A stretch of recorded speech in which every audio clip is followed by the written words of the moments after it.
कि दर्द दिल के बढ़ा के गई, दर्द दिल के बढ़ा के गई, आइल ही तई में ऊ 4 दिन खातिर बाकी हल्फा मचा के गई, आइल ही तई में ऊ 4 दिन खातिर बाकी हल्फा मचा के गई।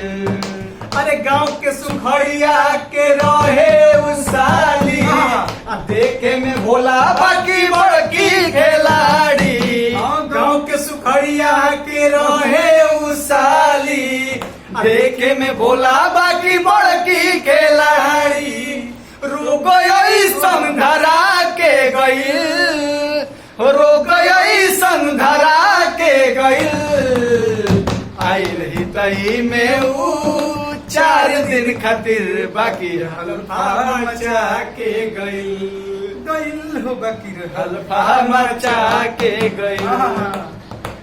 नमस्ते प्रणाम, हर हर महादेव। आज हमने के शूटिंग चलत हुए जो ना कि हमने के थोड़ा मस्ती मजाक करते नहीं जा। आज हमने के दिनू तिवारी डीटी के चैनल के माध्यम से शूटिंग भइल हटे और बीच में थोड़ा इंटरटेन करते हैं, मस्ती करते हैं।